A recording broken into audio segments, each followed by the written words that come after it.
one of the most devastating pieces, in my opinion, to have been written for film is the music in the opening montage for Up.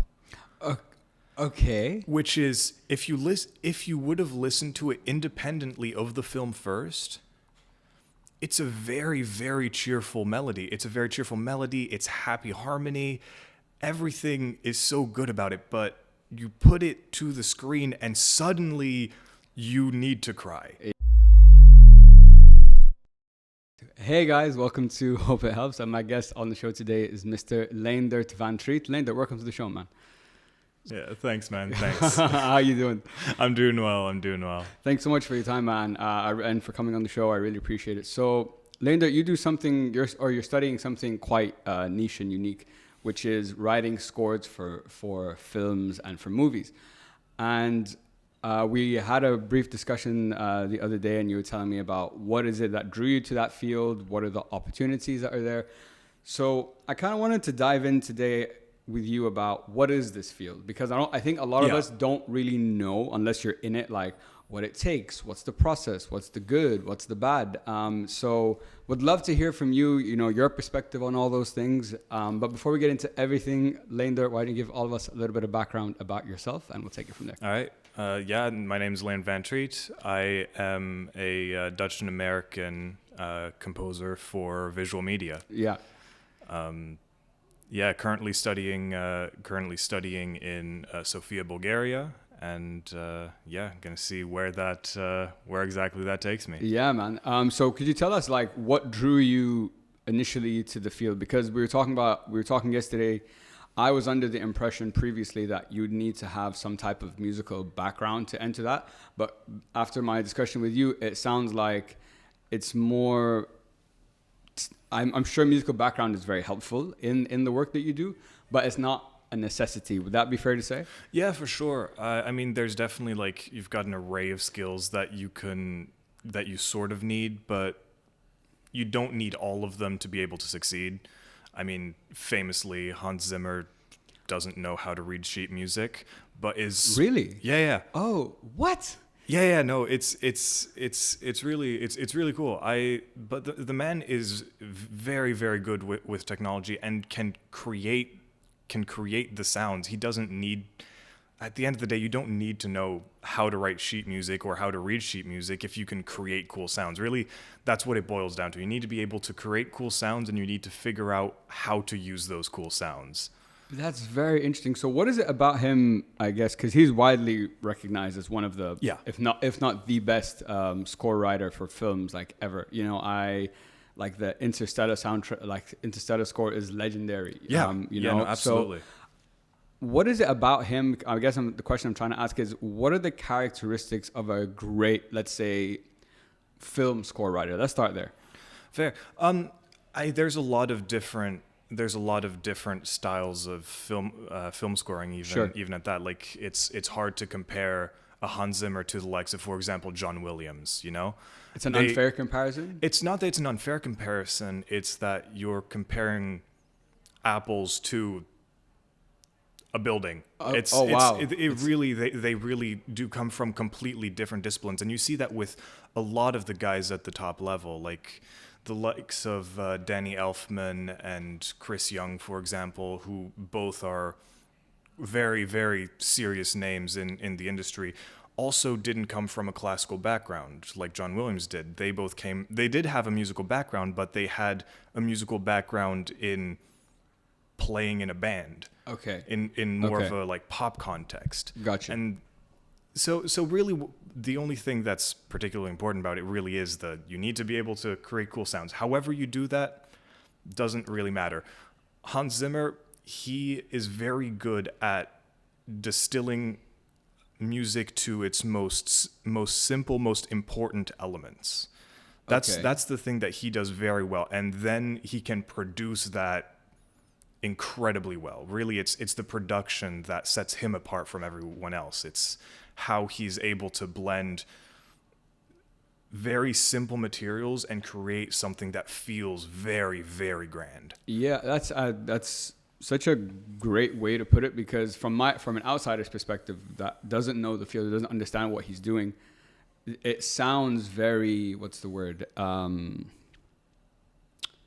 Like his music has always sounded, I just keep thinking of Interstellar. It's very like, is the word full? Yeah, thank you. Yeah, I wasn't sure if that was the right word. Full, like heavy. Like, heavy, there's a body majestic, to it. Yeah, very rich. So that's just him creating, as you say, the cool sounds and layering them together to create one unified piece of music in a way. Yes, or is that kind of how it works?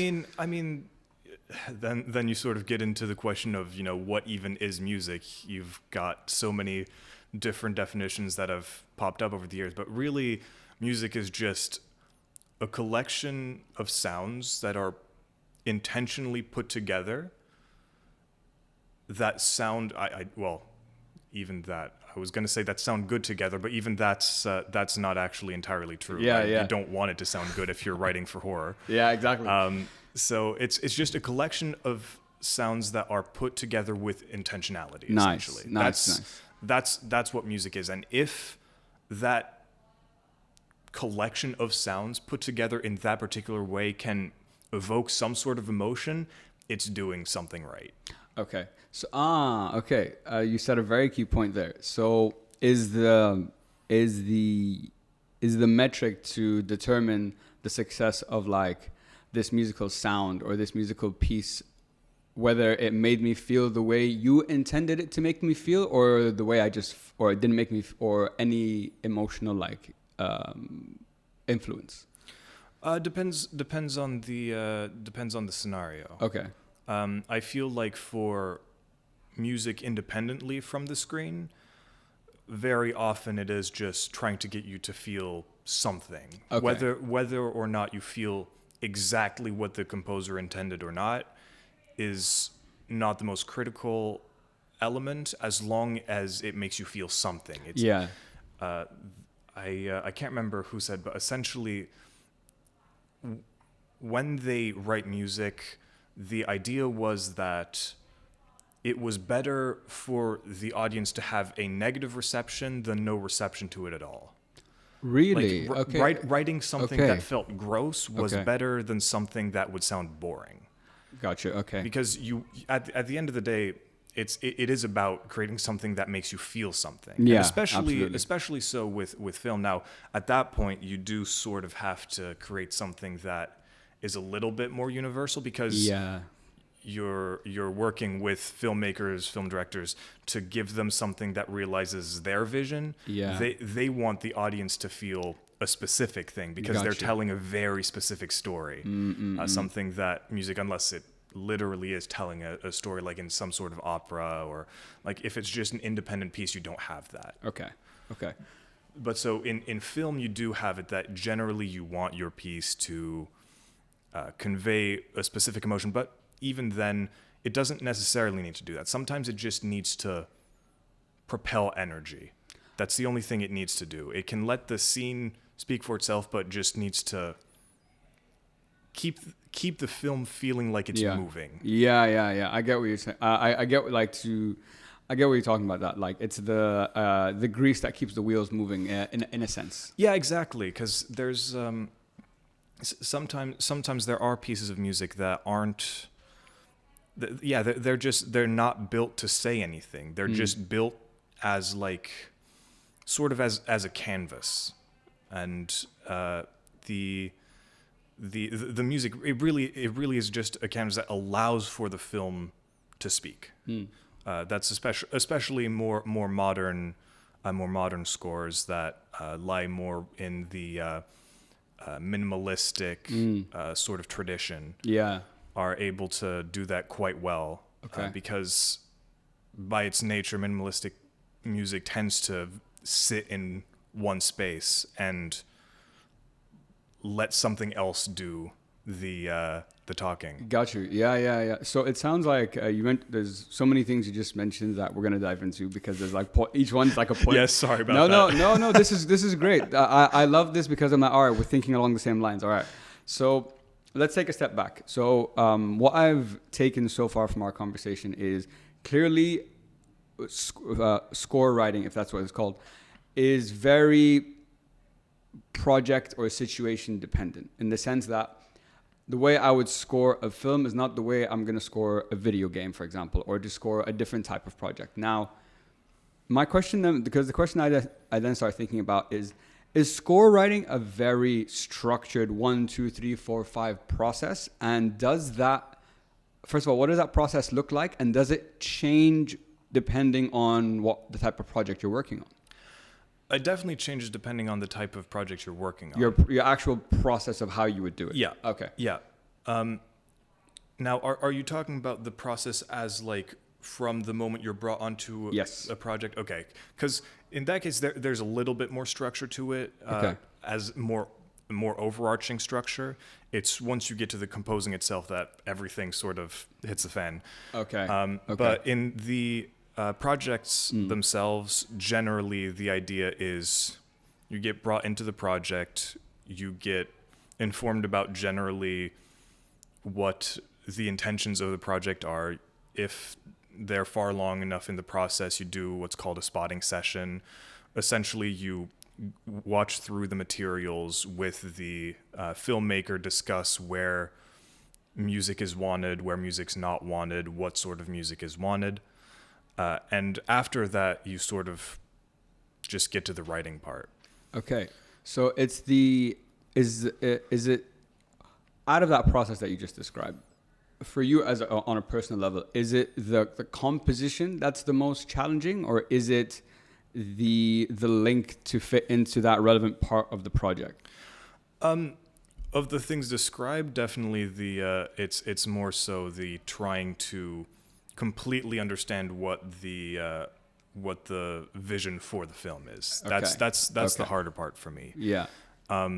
That being said, really the hardest part is trying to find the project in the first place. But yeah, no, it really is, because writing is something that comes relatively not easily, but comes relatively naturally. Like if with practice you sort of are able to just create if you need to create. Sure. But it's creating with guidance of somebody else's vision who might not have the words to describe it in the way that you would describe it. Okay. You sort of have to act as like a translator as well as a composer. That's so interesting. Yeah. So because I was thinking, like, if you brought me on to a project and I'm like, Leendert, this is what I want this scene to feel sad, for example. Yeah. You write the score and whatever. Now, because there's the challenge becomes, I think, in any type of collaborative creative project is, you know what you want. I'm here to bring that vision to life. However, I have in my opinion, it should sound like this. Yeah. But you're saying no, it should sound more like that. And I think that as the score writer, that's where I think it would be the most challenging. Would that be fair to say, or is that wrong? Yeah, no, for sure. Because if we use the example you used of you want it to be sad, what is sad? There's a lot of different approaches you can take to creating something sad. You've got your classic, I miss you song, or a things aren't working out sort of song, but one of the most devastating pieces, in my opinion, to have been written for film is the music in the opening montage for Up.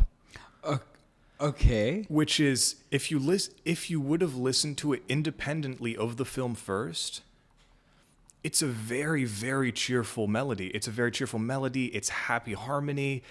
Everything is so good about it, but you put it to the screen and suddenly you need to cry. Yeah. So a lot of it is about, trying to figure out what is even meant by sad, And sometimes you don't even get such global descriptors. Sometimes, especially with very artistic filmmakers, you get descriptors that are completely visual, and you have to try and interpret what exactly that means. Yeah. And I feel that would be challenging because he's trying to get you to think in pictures and you're working in sound.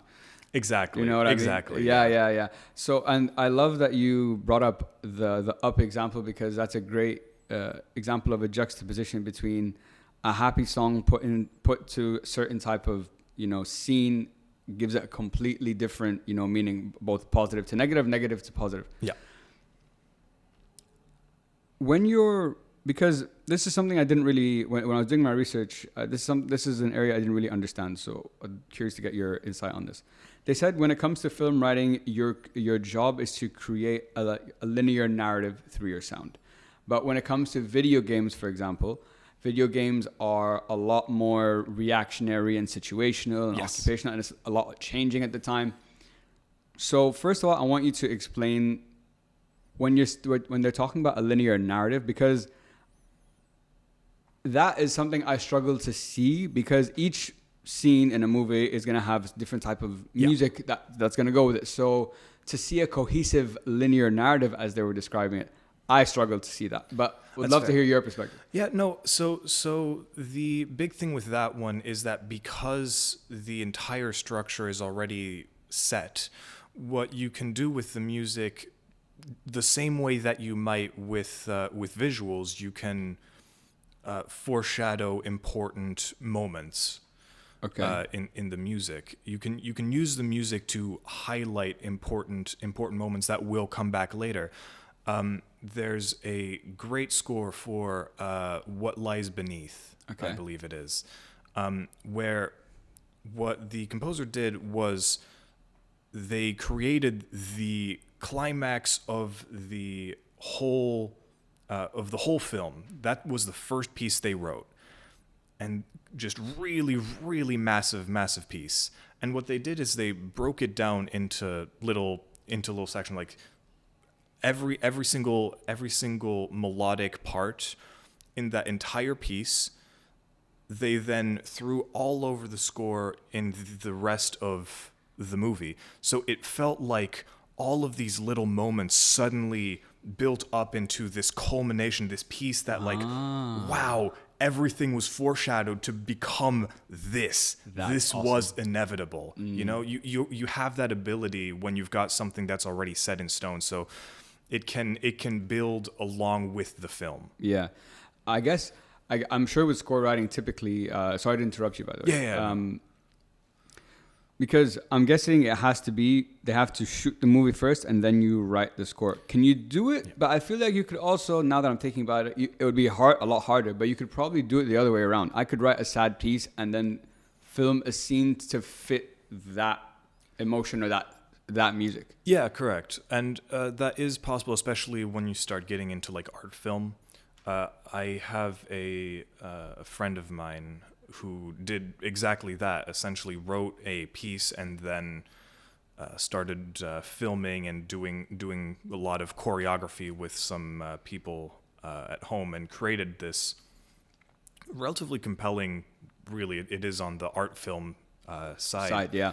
But that really does tend to be more on the art film side, because generally you want to start with the story you're trying to tell, right? Absolutely. Now, nowadays, it's not super uncommon at the higher level that the composer does get brought in a little bit earlier on before they've shot everything, so that they can start interacting with the director, filmmaker earlier on, so that they can explore what sonic palette they want to use, essentially. Yeah. Which is very helpful. It obviously costs more time, but sure. What it allows is for one of the bigger problems that we end up facing is the temp score. The temp score.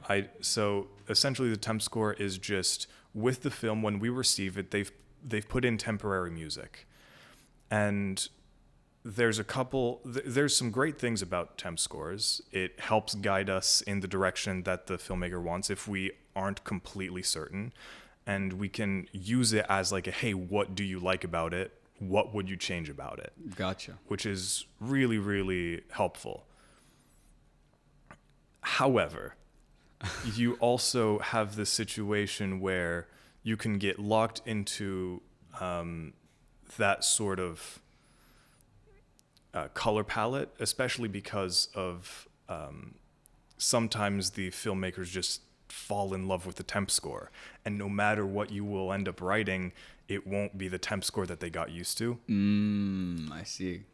So Yeah, so it's like it's a decision. Do I want to do it on like? Do I bring it like? Do I change it then, or do I do it before? And what's the so Gotcha. bring the composer on earlier is helpful, because you can sort of avoid that. You can if the composer is already very involved in that and you can trust them. It is really based on trust if you're going to do that. Okay. Yeah.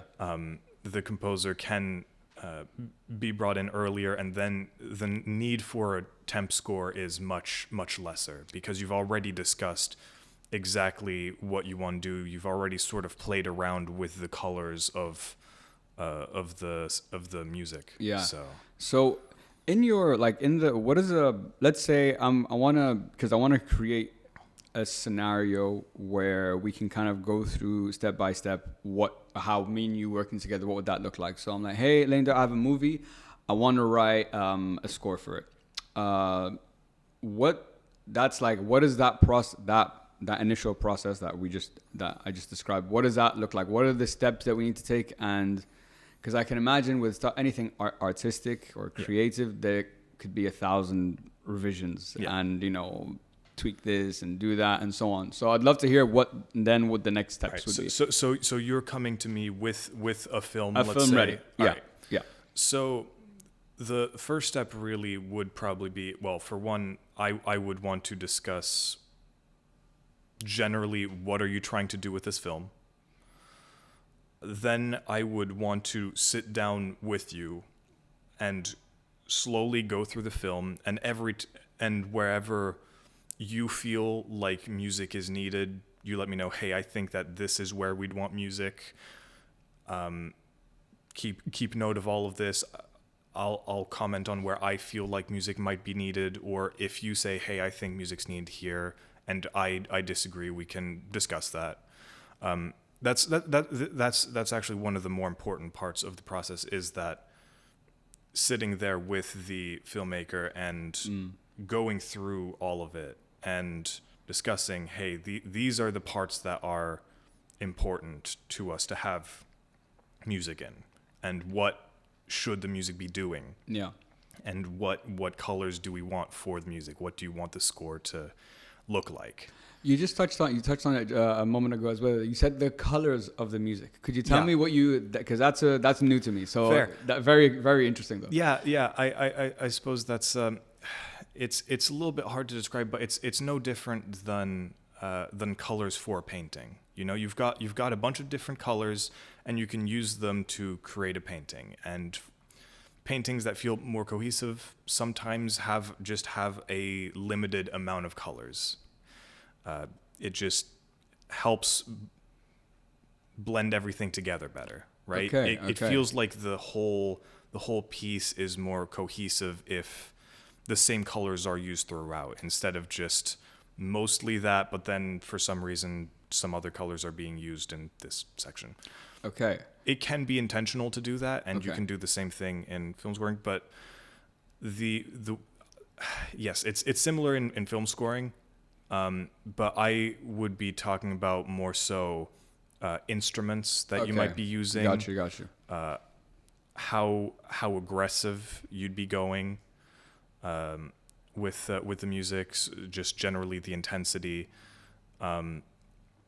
What type of sound design would they need? Do you want something that's more flowing, majestic, or do you want something you could do on strings, for example? Or is it a film that would benefit more from a more minimalist approach with more percussive instruments? Gotcha. There's a lot of different avenues. I feel it's like the possibilities of what you could do are endless. Absolutely. And there's not really a, in quotations, a rule book on you can't do this, but you can do that. Yeah, right? I feel like it really is the same as painting in that way. You've got an infinite amount of colors, and you can use them in an infinite amount of ways, and some will work better than others.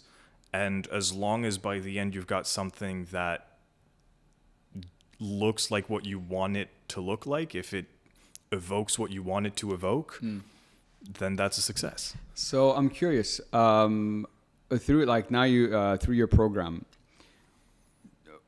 because before you had this understanding of like the colors of, you know, what the colors of the sounds and so on, all that kind of stuff. Yeah.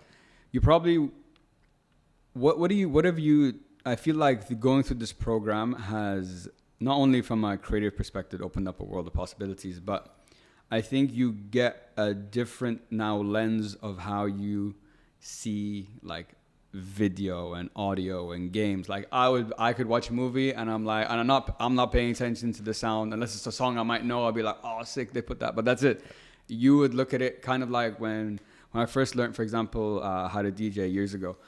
What happened was when I started going to clubs, now I know what a DJ is supposed to like sound like. I know what's a good transition, what's a bad transition. So like I'd be in the club and people might be having a good time, but in my head I'm like, man, this guy fucking sucks, bro. Like, he's shit. What is this?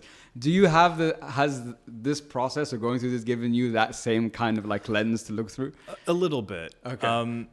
Not too much. I'm very good at just sitting there and enjoying things for the most part. But it definitely has now gotten to the point that at the very least, when it's bad, I notice it. Okay. When it's really bad, I notice it. Yeah. But the thing is that when it's good, it doesn't draw attention to itself. Unlike music as a standalone that's good, it is trying to draw attention to itself because it is a standalone. You know, it is trying to draw attention to itself. Yeah. When a film score is done effectively, ideally you barely notice it's there and you're still left humming it. That's a great example of it. Okay. It's very, very interesting balance to try and strike as a composer. Yeah, because so do you judge the because I was gonna ask you what determines a good film score and what doesn't, because I can look at it, I can analyze it in two ways. I can analyze it solely as this, how good was the actual score, the music itself, like the production of it, all that. I can analyze it like that. Another way to look at it is how well, not necessarily about the quality of production, whatever, but how well did it bring out what this scene or this was trying to do. Yeah. So which, does it fall on, is it both or is it? It is, in my eyes, it is entirely more important for it to bring out the emotions it needs to. Gotcha. Okay. If it works as a standalone, that's great. If you write music like John Williams or like Hans Zimmer, often you'll end up getting something that it serves the picture incredibly well, and it happens to also be great as a standalone. Gotcha. But there are some really, really great scores out there that you would not want to listen to. Like as just like like music alone, like standalone music. Yeah, exactly. Yeah. Like specifically once you start getting into the more like horror direction, a lot of that is entirely built to be unpleasant. Yeah. But it is purposefully unpleasant in a way that serves the scene very well, that keeps you on edge. Oh yeah, when something's about to happen in like a horror film, that like that. Exactly. That silence or that little like sound. Yeah, or even shit my pants. I'm awful with horror. Oh, fuck horror movies. I don't understand. I have friends that they love it and whatever. I'm like, I don't understand how you enjoy being scared, but me too. That's you. Yeah, I'm such a jumpy person. But I can definitely appreciate the scores because some of them are really, really good. Yeah. I can you talking about how particularly in this example for horror, and I can't imagine horror music ever sounding like a piece of music, a standalone piece of music. Yeah. But something more maybe positive or happy there might be some chance because they might hit some different notes. Yeah. So we've kind of talked about like the music, the film side of scores. Yeah. Let's dive into video games. All right. An area that I think probably both of us are familiar with, growing up, playing games. Like when I think about I don't know if you'd call this the score, but so you could tell me otherwise. I think of scores like like Mario, like Zelda, like Pokemon, like Yeah. the ones that like, if you play that, I don't need to see anything. I know Yeah. I know what that is. Yeah. So, and because now that we've kind of discussed that with video games, it's much more situational than like there's an overarching story and like piece. So I feel from my perspective, video game scoring is 20 million times harder if that's the case. Yes and no. Okay. It's got its own challenges. Okay. It's got its own challenges. Okay. Some parts are easier, some parts are harder. Okay. The easier part is that you don't have to worry nearly as much about the linearity of it. Okay. Sort of like what we were talking about Yeah. before, and you don't have any specific moments that you need to be like, oh, right here I need to have some sort of shift. I need to line things up for everything to change here, but also I can't really change exactly there, or the audience is going to think it's too cheesy. Sure. So you don't have to worry about any of that. You sort of have to just write a piece, and the way that it's often done is you write a piece in layers. Okay. This is a much more modern version of it. This was not the case for the original Pokemon Zelda scores, just because of the hardware. But nowadays, with the hardware that we have available, what you do is you've got multiple different layers, and you've got the base layer, which is relatively chill, and which is what you've got as sort of your baseline. Okay. But as the intensity builds up, you can fade in the second layer, which works with the first layer, but has a little bit more energy. Okay. And say you end up in a like high intensity combat scenario, you might then bring in the third layer, or if there could even be more layers. It's not necessarily three. Three is relatively standard. Okay. But you might bring in the last one, which is just absolutely massive compared to the other ones, and is just really, really building intensity. But they're all essentially the same piece, but just stretched apart. Okay. Into three different pieces, but they're built to play together. Okay, interesting. And so is in that example, is that like, let's say layer 1, is that the most important layer because everything else I'm gonna build on top of that?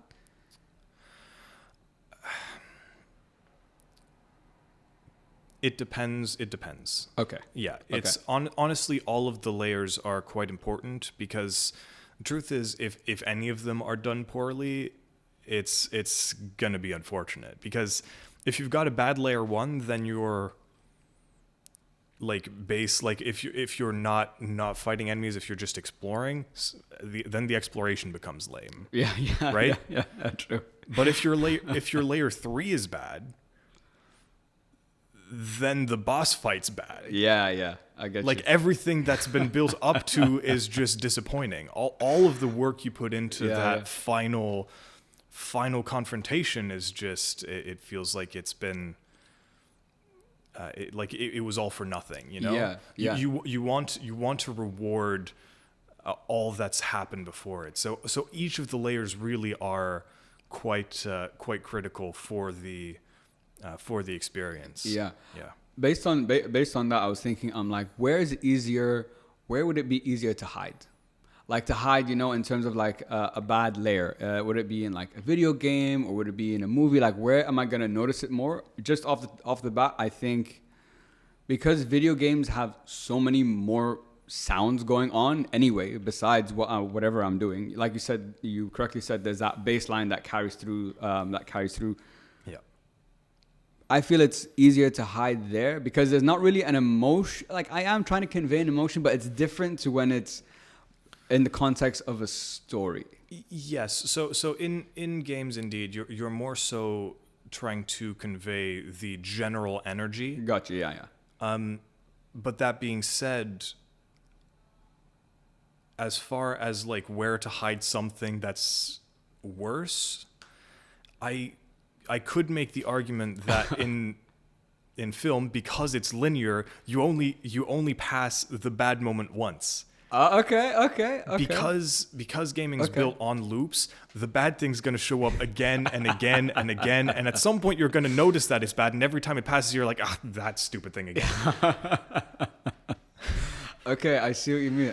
That's a different way of looking at it. Yeah, But I get where you're coming from. Yeah, but pros and cons to everything. Pros and cons to everything. Absolutely, man, for sure. And we were talking the other day about one of the things that drew you to the field was the tech aspect and how you could use code to bring bring all of these different things and musical pieces to life. So obviously that naturally then means I'm like, okay, tech, where's tech? Tech, where are we now? Where are AI now? With the work that you do, it's very interesting, AI, because obviously I've heard now, the world has heard like those full music, like full songs that sound like Drake, that were done by AI, and you can create you can use people's voices with AI now. There's so much you can do. Now, yeah, I can see that as a good thing for the field, but I feel like in your world, I could see it being a big problem, because then people are just going to be like, I'll get this AI to analyze this film for me and write the perfect calculated, structured AI score. So then it loses that, I guess the question then becomes, how important is the human creativity touch in the work that you do? Yeah, I mean, I'd argue that that human touch is very important. Okay. And is noticeable, especially as it relates to even starting in the correct direction. It's cool if an AI can write Drake or some imitation of Drake. Sure.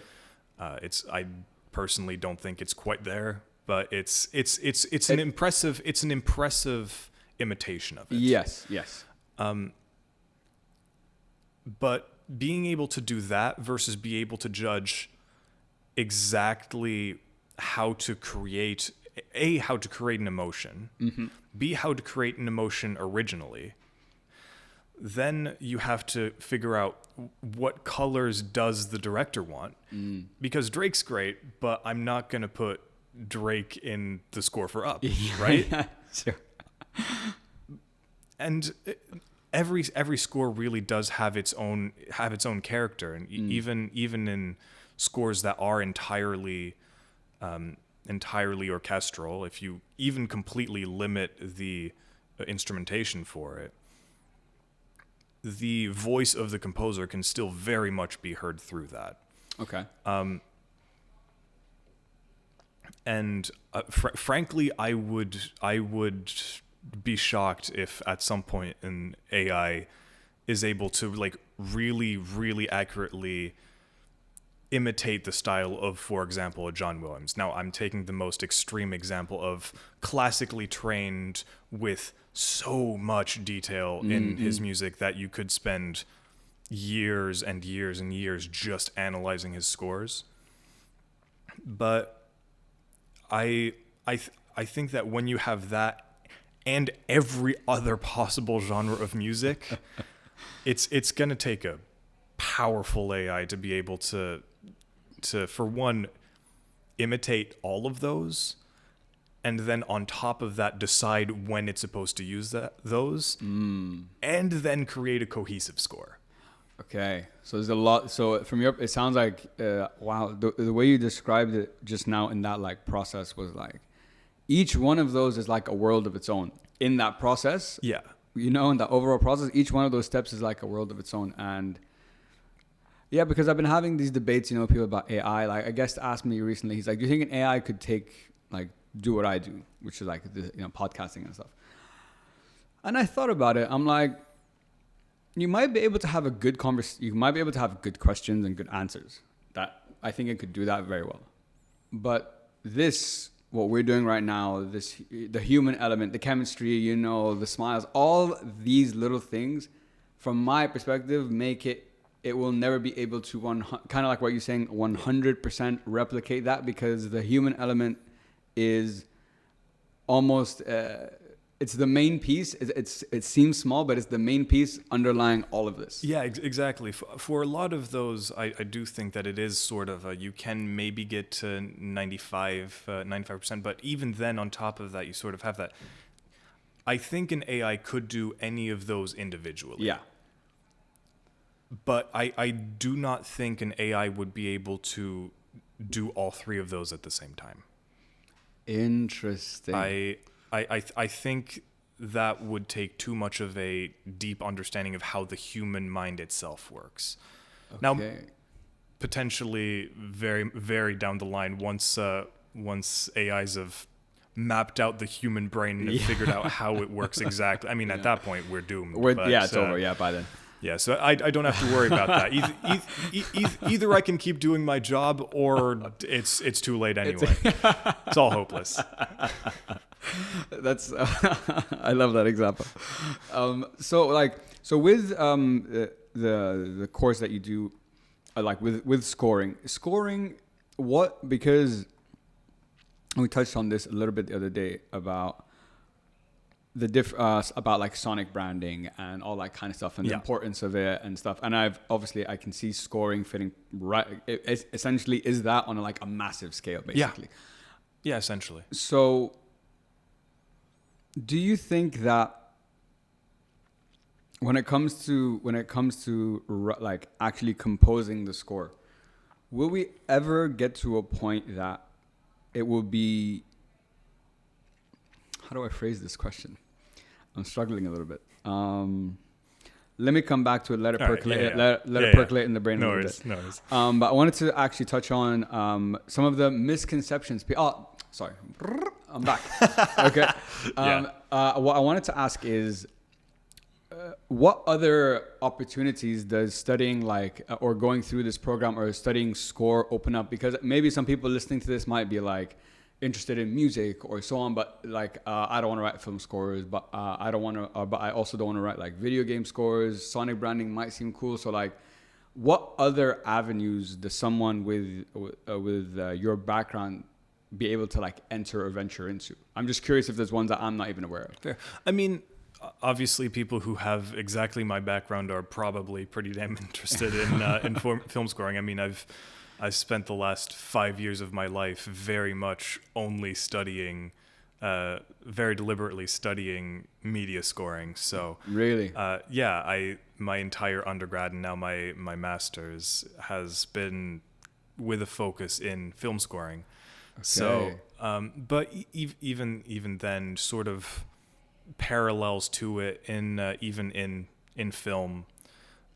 You've got jobs like music editors who get paid more than the composers do. Really? Yeah. Music editors is a lot of film composers actually try and go get into film composition through the music editor job, just because it's something that is not as it's not quite as glamorous, but is potentially equally as important. So the music editor is the guy who comes in and does, what is that, all the mastering, the EQs, the layering, or no. So the music editor, there's a couple of different potential jobs for them. Sometimes you've got multiple music editors, and each of them have their own job. But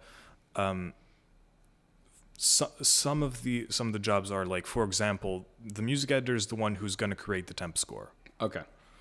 The music editor is the one that at the end, once you've got all of the music from the composer, they're the ones who are going to set the levels against the movie. Okay. Right? Essentially, they've got the first say and they've got the last say. Wow, that's a lot of power. Yeah, the composer has most of the very, very obviously creative decisions to make, but the music editor does guide them in a direction, and then can ultimately say, I don't like that cue, I'm gonna turn it very low in the film, and you can sort of tell if a piece was not liked because the music is just gonna be quieter than it feels like it should be. Interesting. So often what that means is that they just don't love the music, but they need the music there.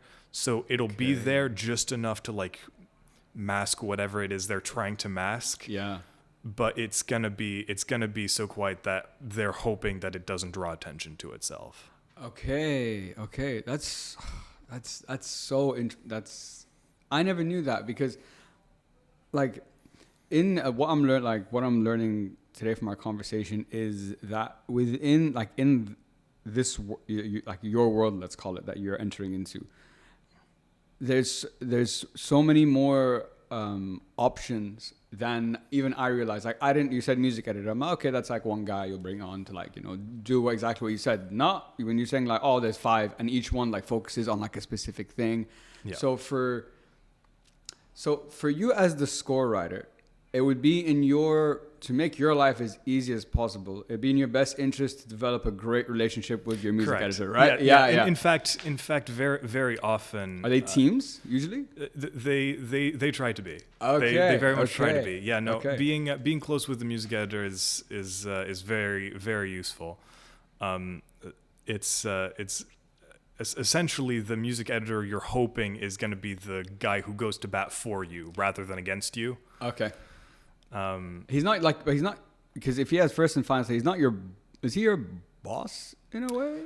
No, he's. Do you get why I would think so, that? Yeah. More so of a coworker. Okay. Both of you are directly under the director filmmaker. I wanted to come on to some of the misconceptions about the field because from an outside's perspective,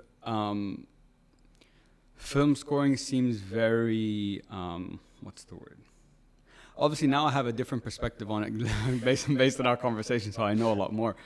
But from an outside's perspective, it seems that it feels like one of the misconceptions about the field is the skills you learn, you can only use it for those particular things. Yeah, I do think that there are some other places you can apply it. I mean, it's helpful for some of the related fields. Like, it's helpful for composition in general, not just for film, or for video games. Music editors also very much can take advantage of this sort of skill set. Though it is sort of in that sphere. It is a little bit of an isolate. Yeah. I mean, I've been studying it for 5 years, and I very much have advanced those skills. Exactly. Yeah. But you know, it's not like my math's gotten any better. So. But you mentioned something about like creating those orchestral pieces that you wanted to actually start doing when you first started, but you've realized now that there's other things that you want to do, and music you did back then now that you didn't like now is actually music that you exactly. like. So it's crazy how that changes. Yeah, it changes a lot because indeed, I did start off wanting to do those large orchestral, like Hans Zimmer-esque. More so John Williams-esque. Okay. Because Hans Zimmer, he embraces the technology a lot more. He's much more.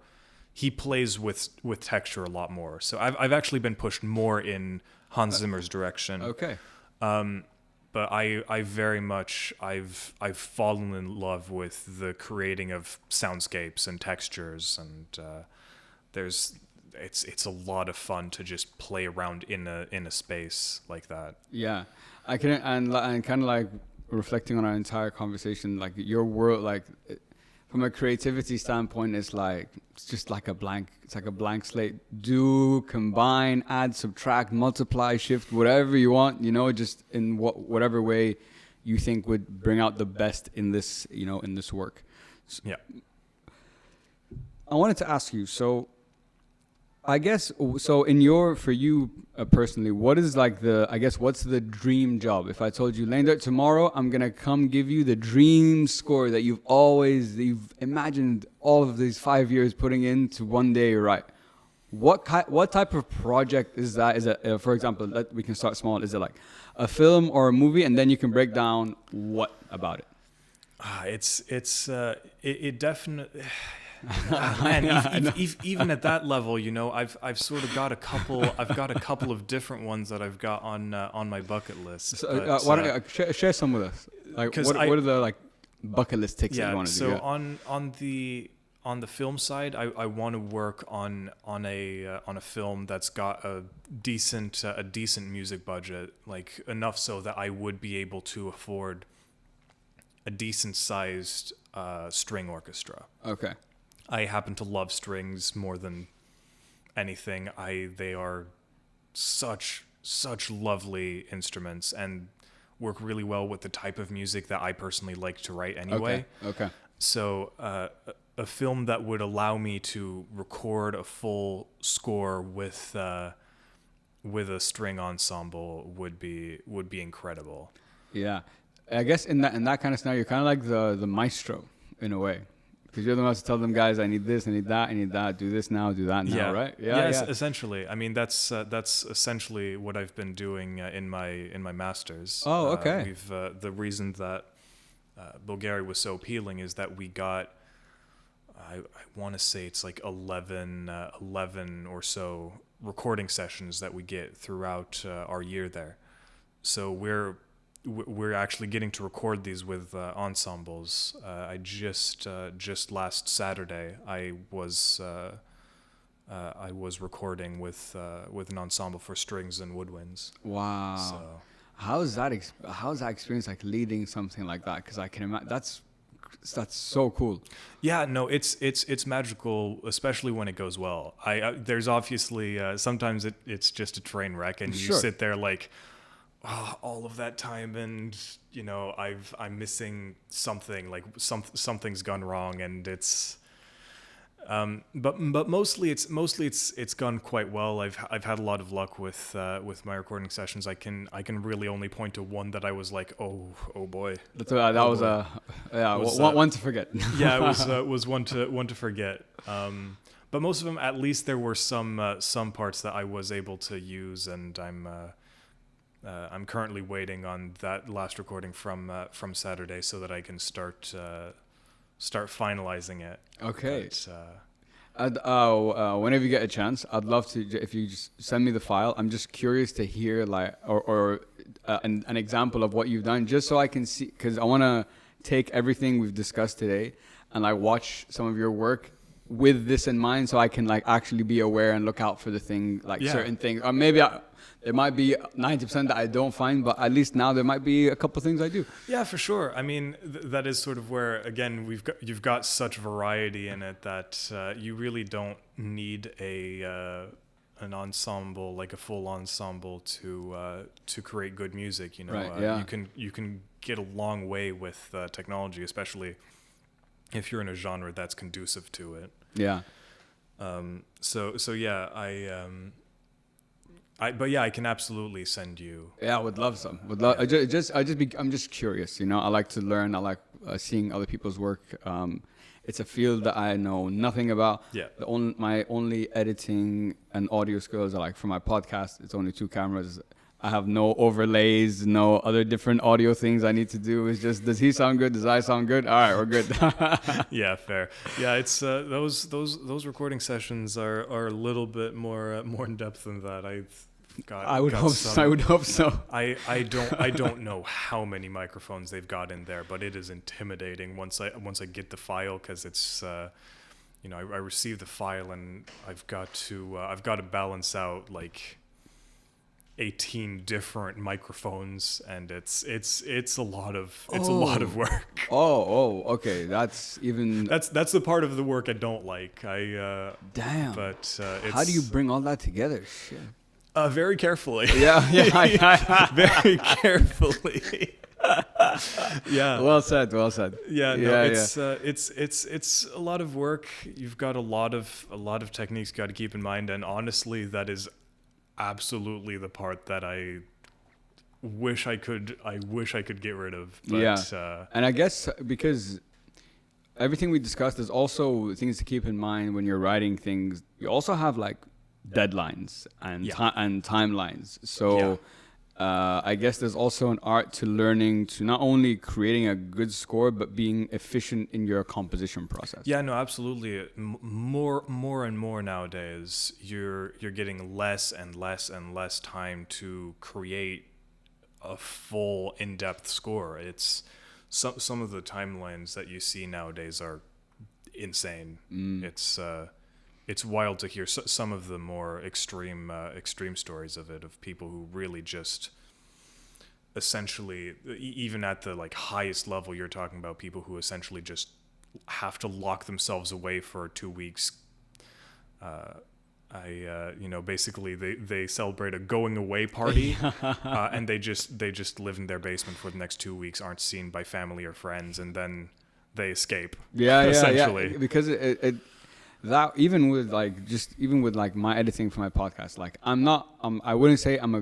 wouldn't classify myself as a good editor. I would say I can edit, and I'm always learning little bits and tricks, whatever. For what I do, it's perfect. I don't need more.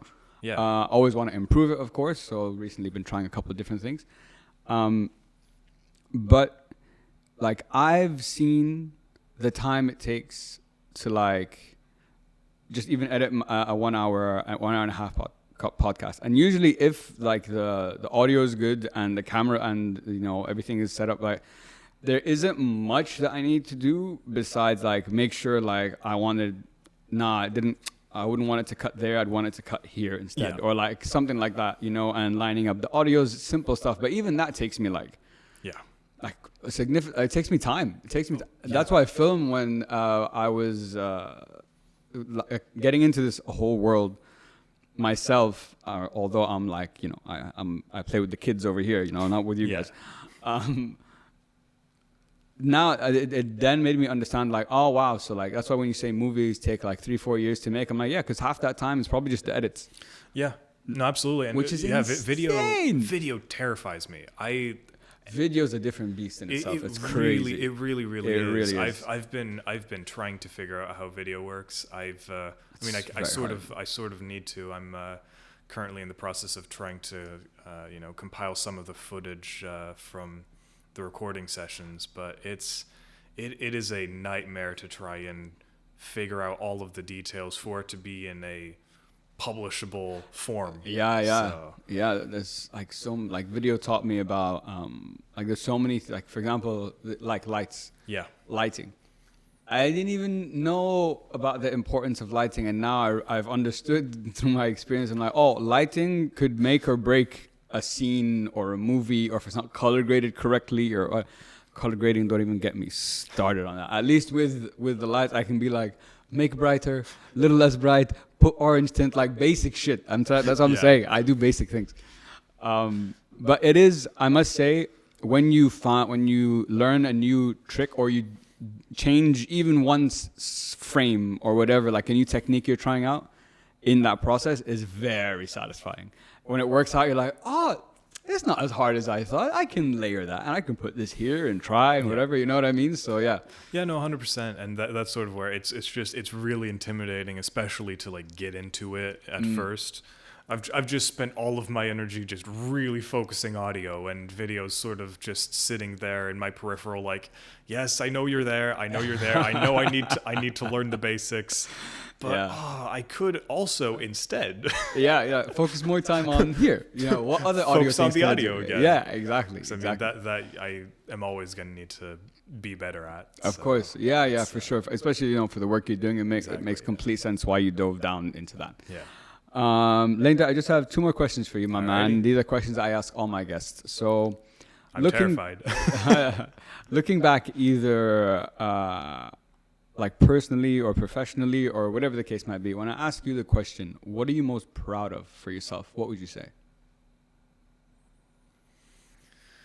Man, that's a tough one. What I'm most proud of is honestly probably the fact that I've actually managed to commit to doing this. It was very intimidating, and I mean still is. It's I'm gonna escape my studies, and I'm not gonna be sure of exactly where I need to go, but I'm really proud of the fact that I've actually managed to overcome that fear, because the truth is I don't know what I would be doing if it weren't for this. Okay. I can only imagine a world in which I considered it, didn't do it, and then came to regret it, because I love creating things and I love music so much. The idea at this point of not doing it anymore is I can't imagine. It's not no doing longer it. an option. Yeah. Yeah, but even from our first conversation, Linda, your passion and love for this comes across instantly. You know, like, because even when you talk about it, you have a smile, and when you're explaining things and so on, and to not only do this in spite of the fear, but commit to it, and now be at the end and about to start a beautiful, hopefully long career. You should be very proud of yourself, because that the lesson in there, or why you're proud, just like with everyone else. I was scared to do it. Not only did I do it, I committed to it, and I fucking killed it. Yeah. Take those three things, put it to anything, everyone would be proud of something, right? Yeah, no, 100%. It is sort of interesting, because I feel like the scariest part sort of is this next year, year and a half, 2 years, when I'm really trying to find my footing and the unknown. You know, confirm to myself, yeah, this really is possible. You know. Yeah. And I think that what I've sort of realized is that at this point, yes, it gets more and more scary. It's more and more intimidating, but I've grown so much more convinced that I need to do this that I can't sit in that fear anymore. Yeah. So even in the absolute worst moments, and there have been a few. I'm sure. There's been absolutely no question that this is what I need to do. Look, if in the tough moments, that was the answer you kept coming back to, then that's the answer. You know. So I'm proud of you, man, for committing and going through it, doing it in spite of the fear. I appreciate you taking the time to educate me about this world today. I knew fucking nothing about it. Now I might know 5% more, but like at least there's more. I know a little bit more. 5% is 5%. I'll take 5. I'll take 5%. If I learned 5% about what I do in any single day, I'd be very happy. It's the small wins that that all come together at some point. And for my last question, Leendert, my man, what is the message that you'd like everyone to take home with them today? Oh, wow, really heavy hitters at the end, eh?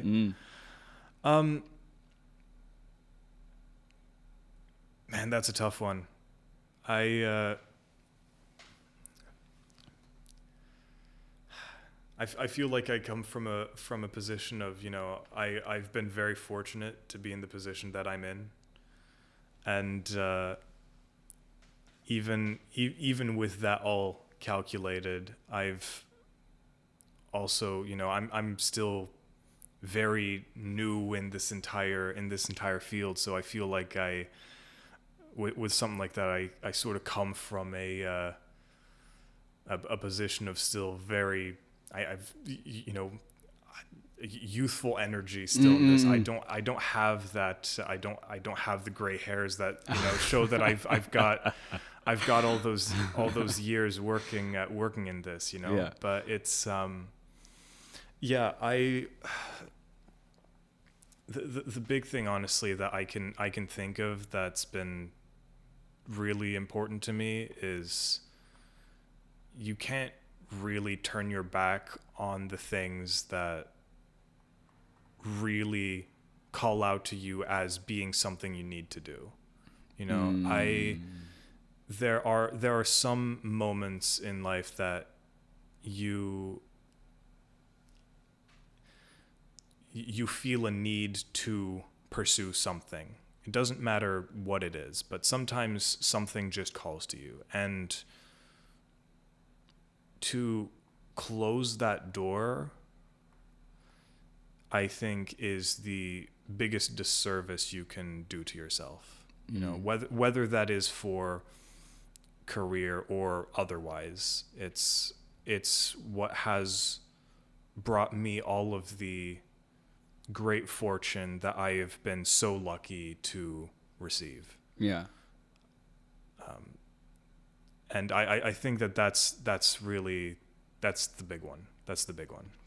I think that is incredibly powerful because I think a lot of us throughout our lives, and even people your age, my age, older, whatever, there's that you said something, a very important word there, which is something calls to you. Like it's a calling. It's like you can't, you love doing it, you enjoy doing it so much that you can't imagine a world where you don't do it. Yeah. Now, does that mean you're going to be successful at it? Not necessarily. But I think from what I take from what you're saying, it would be a disservice to not at least give it like a proper try. Yeah, no, absolutely. Because the truth is, you know, sort of what I was saying about in the segment of, you know, what was I proud of? Because if I would have turned my back on it, I feel like it would forever be this massive what if, even if I were successful there, because it really, that the call was that strong. Yeah. You know, I'm not a particularly spiritual person, but sometimes you are in situations where you do feel compelled to do something that is right for you, right? Yeah. Something that the heart needs. The heart, yeah, absolutely, man. So. Look, if you to have found it at such a young age, you are already leaps and bounds ahead of, I'd say, 90% of the world, bro. A lot of people don't know what their calling is, don't know whatever. Like, I was extraordinarily fortunate with that. I realized that very, very early on. But people like yourself who find out about it early on and are like just tunnel vision to it and you have a head start. You're starting from a young age. You are gonna fucking kill it. Look at there's so many success stories that you hear that, okay, there's obviously different types and different whatever, but a lot of them is like, yeah, I knew. I wanted to be an entrepreneur since I was 10. And I was selling like a lemonade stand. And I did newspapers and I cleaned this and I went whatever. Or take that story and fit in whatever you want, whatever type of career, whatever type of thing. Yeah.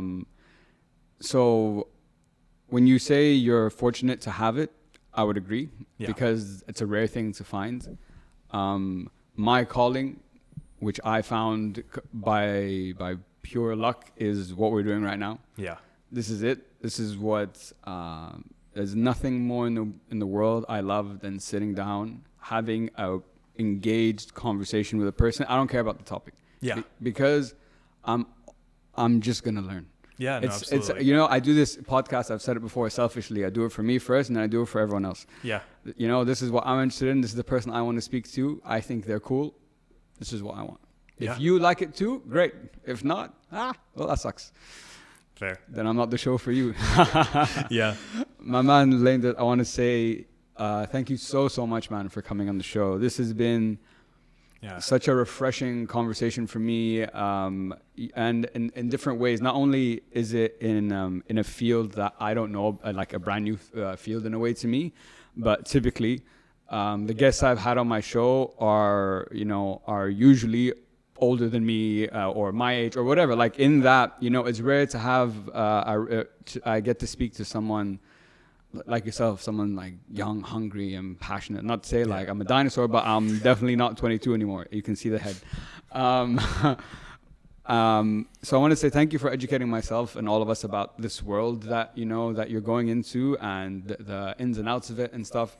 I think anyone listening to this conversation can take so many things away, not necessarily just about this, about what you do, but the lessons and the messages that underlie all those different things. So thanks so much, man. I really appreciate it. And thank you so much for having me. It really is a pleasure. I love talking about the things I love. It's, who doesn't? Yeah, it's easy to go on and on about the things that matter to us. So absolutely. It's always a pleasure to get to share those.